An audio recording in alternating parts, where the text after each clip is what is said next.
సంవత్సరాల తరబడి ఎన్ని మందులు వాడినా మీ మోకాల నొప్పులు తగ్గట్లేదా? ప్రాణ పెయిన్ క్లినిక్ లో అత్యాధునిక చికిత్స.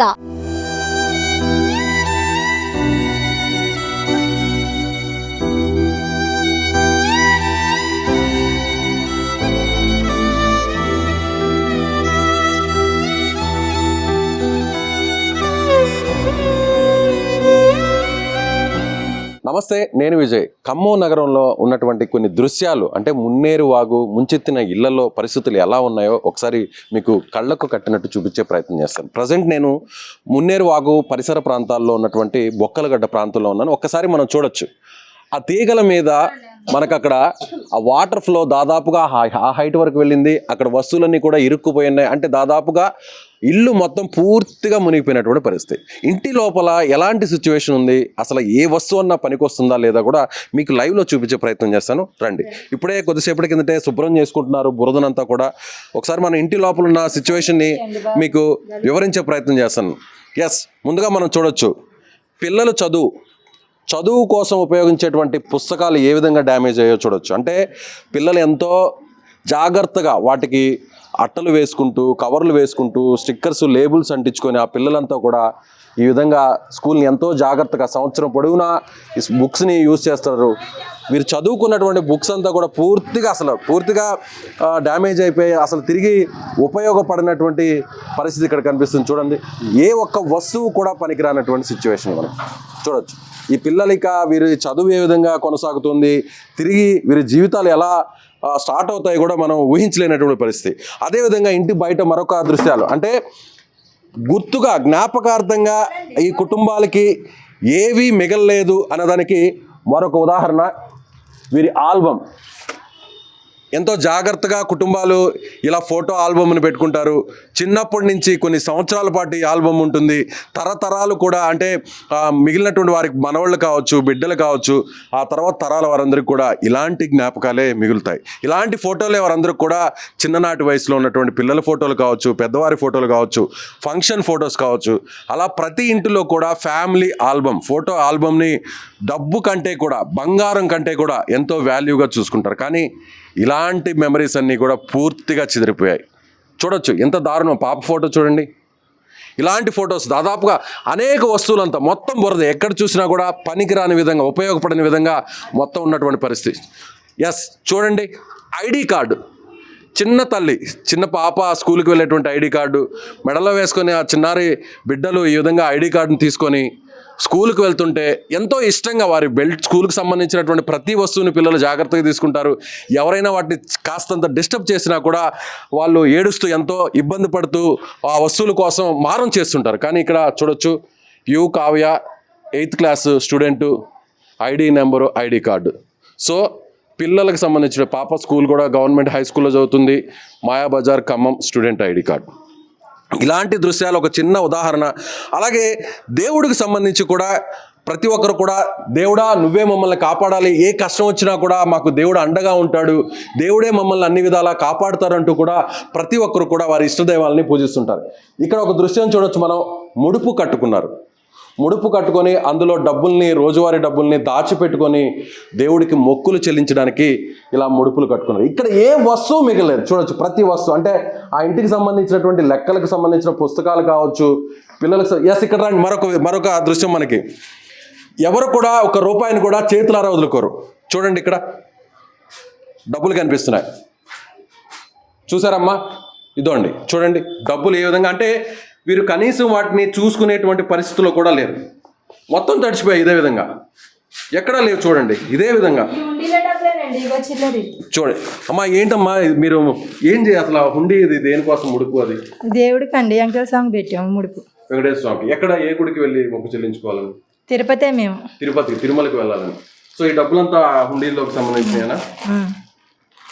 చూడొచ్చు, వెంకటేశ్వర స్వామికి ఏడుకొండల వాడు, మొక్కులు తీర్చేవాడు, ఆపదల మొక్కుల దేవుడిగా చెప్పుకునేటువంటి వెంకటేశ్వర స్వామికి కట్టినటువంటి ముడుపు, ఆ ముడుపులో ఉన్నటువంటి డబ్బులంతా కూడా ఈ విధంగా మొత్తము ముడుపు ఇదైపోయింది, డ్యామేజ్ అయిపోయింది, ముడుపు బయటకు వచ్చేసింది. ఆ లోపలంతా కూడా పూర్తిగా నీళ్లతో నిండిపోయినటువంటి పరిస్థితి. ఎస్, ఇక్కడ ఈ కుటుంబానికి సంబంధించినటువంటి మహిళ ఉన్నారు, ఆమెతో మాట్లాడదాం. అమ్మా, ఎన్ని గంటలకు వచ్చింది ఫ్లడ్, ఏంటి అసలు? తెల్లారి గట్లల్లా 3ంటికి స్టార్ట్ అయిందండి. 3ంటికి చూసాం మేము. 3ంటి కాడ నుంచి వస్తుంది అన్నారు. ఒక అరగంటలో మొత్తం కమ్మేసింది. మొత్తం హాఫ్ అన్ అవర్ లో. అప్పుడు మీరందరూ బయటకు వెళ్ళిపోయారు.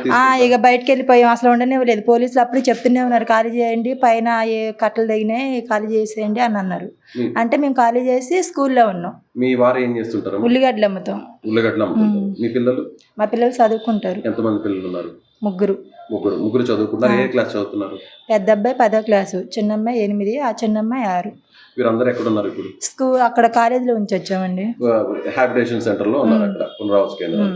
ఒకసారి డ్యామేజ్ అయిన పాప స్కూల్ బ్యాగ్ చూడొచ్చు ఒకసారి. స్కూల్ బ్యాగ్ ఏంటమ్మా అది? మొత్తం అంటే ఏ వస్తువులు పోయాయమ్మా? ఏ వస్తువులు డ్యామేజ్? మొత్తం ఖరాబ్ అయిపోయింది. పిల్లలు మంచి చదువుకున్నారు. పిల్లలు నిన్న వచ్చి బుక్స్ చూసుకున్నారు. పిల్లలు బాగా చదువుతారా? బాగా చదువుతారండి. అప్పటి వరకు ఒక బాబు 10th క్లాస్, మరొక పాప 8th, 6th క్లాస్ చదివేటువంటి 3 పిల్లలు ఉన్నారు. సో వారికి సంబంధించిన బుక్స్, బ్యాగులు, ఏ వస్తువు కూడా మిగలేదు. ఏ వస్తువు కూడా ఇక్కడ కనీసం ఆనవాళ్ళు కూడా లేనటువంటి పరిస్థితి. మొత్తం డ్యామేజ్ అయిపోయామ్మా. అసలు చూసారు కదండి లెవెల్లో, మీరు ఇప్పుడు చూసారు కదా. నేను చెప్పడానికి టీవీలు అన్నీ పోయినాయి. అసలు ఏమీ లేవు ఇంట్లో. వండుకోవడానికి కూడా ఏమీ లేవు. అగో పెట్లు గిట్లు మొత్తం బట్టలు గిట్టలు మూటలు అక్కడ వండిగట్టి అక్కడ చిక్కుతే తీర్చుకొని రాత్రి జాడించుకొని అడేసుకొని మళ్ళీ అక్కడికి వెళ్ళాం నైటు. సో ఇలాంటి దృశ్యాలు, కట్టుబట్టలు కూడా మిగలేదు, ప్రతి దాచిపెట్టేది కూడా పోయినాయండి. మాకు ఆధార్ కార్డులు పోయినాయి, పిల్లలు ఫోటోలు పోయినాయి, అన్నీ పోయినాయి.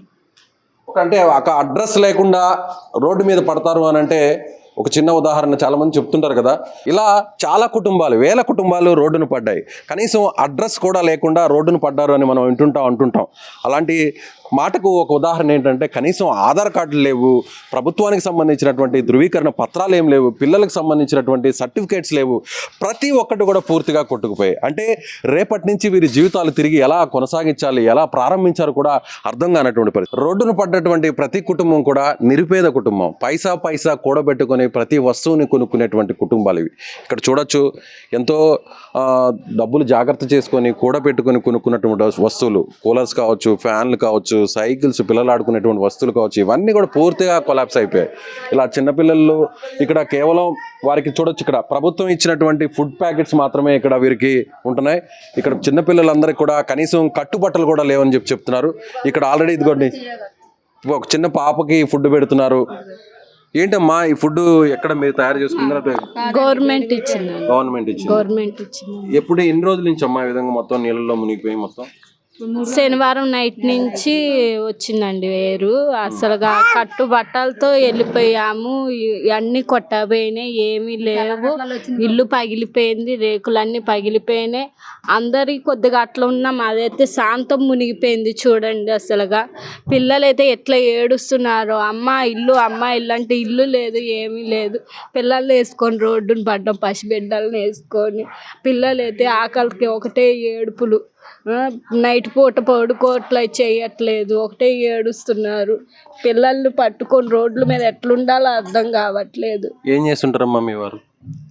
మామూలు సామానం అమ్ముతామండి, ప్లాస్టిక్ సామాను, 10 రూపాయల సామాను. రోజు ఎంత, నెలకి ఎంత సంపాదిస్తారు? 200-300 రోజుకి. అంతేనండి. మొత్తం ఏమీ మిగలేదు చూడండి. మొత్తం తుడిచిపెట్టుకుపోయినాయి. ఇగో ఇట్లా ఉన్నాం మేము. మా అసలు ఏం చెప్పాలో కూడా అర్థం కావట్లేదు. నాకు ఏడుపు వస్తుంది. మొత్తం కొట్టబోయినాయి, ఏమీ లేవు. ఏ వస్తువు మిగలలేదు. పిల్లలు ఆడుకునే బొమ్మలతో సహా పసిపిల్లలు ఎట్లుండాలి ఏమో కూడా అర్థం కావట్లా. వాళ్ళు వస్తారు, ఒక 2 కేజీలు 3 కేజీలు బియ్యం ఇస్తారు. ఎన్ని రోజులు? 1 రోజు 2 రోజులకి అయిపోతాయి. తర్వాత మా పరిస్థితి ఏంది? ఈ వస్తువులన్నీ కూడబెట్టుకునేసరికి ఎప్పటికైతుంది? మళ్ళీ సంవత్సరం పడుతుంది అదంతా అయ్యేసరికి. మళ్ళీ ఆ సంవత్సరానికి ఏ రోజు వస్తుందో రాదో ఎవరికి తెలుసు. మళ్ళీ వచ్చి మళ్ళీ పోతాయేమో. పూర్తిగా రోడ్డును పడిపోయినట్టే సార్. చూడండి, ఏమీ లేవు వస్తువులన్నీ. అక్కడ కూలర్లు అవన్నీ మొత్తం పోయినాయి, బట్టలు కూడా పోయినాయి. ఇలాంటి చిన్న పిల్లలతో ఉన్నటువంటి తల్లులు ఆవేదన నిజంగా హృదయ విదారకం. ఎందుకంటే కట్టుబట్టలతో వీరందరూ కూడా ప్రాణాలు అరచేతిలో పెట్టుకొని బయటకు పరుగులు తీశారు. వస్తువులు, ఇల్లు అన్నిటి కూడా వదిలేసి కేవలం ప్రాణాలు ఉంటే చాలు అంటూ పరుగులు తీసినటువంటి పరిస్థితి. కానీ తిరిగి ఇప్పుడు వరద తగ్గిన తర్వాత ఇళ్ళకు వచ్చి చూస్తే ఏ ఒక్క వస్తువు మిగలలేదు. పిల్లలకు సంబంధించినటువంటి దుస్తులు లేవు. పైసా కూడబెట్టుకుని జాగ్రత్త చేసుకున్నటువంటి ఏ వస్తువు కూడా లేదు. కేవలం ఇలా ప్రభుత్వం ఇస్తున్నటువంటి ఫుడ్ మాత్రమే అదొక్కటి మాత్రమే కడుపు నింపేటువంటి పరిస్థితి. ప్రభుత్వం కొన్ని రోజులు ఇస్తుంది, ప్రభుత్వం కొంత సాయం చేస్తుంది, ఆ ప్రభుత్వం భరోసా ఇచ్చేటువంటి ప్రయత్నం అయితే చేస్తుంది. కానీ తిరిగి ఈ జీవితాలు మళ్ళీ దారిన పడడానికి, గాడిన పడడానికి మరి ఇంకెంత సమయం పడుతుందో కూడా చెప్పలేనటువంటి పరిస్థితి. ప్రతి ఇంటిలో కూడా ఇలాంటి సిచ్యువేషనే, ప్రతి కుటుంబాన్ని కదిలిస్తే ఇలాంటి సిచ్యువేషనే. ఏ వస్తువు మిగలలేదు, ఏ బట్టలు కూడా మిగలలేదు. కేవలం కట్టుబట్టలతో బయటకు వెళ్ళినటువంటి కుటుంబాలు ఇప్పుడు తిరిగి ఇంట్లోకి వస్తే ఎంతో అపురూపంగా జాగ్రత్త చేసుకున్నటువంటి ఏ వస్తువు కూడా కనిపించినటువంటి పరిస్థితి. సో ఇలాంటి సిచ్యువేషన్ ఖమ్మంలో ఎక్కడ చూసినా కనిపిస్తుంది. కెమెరామెన్ సాయితో విజయ్, సుమన్ టీవీ, ఖమ్మం నుంచి.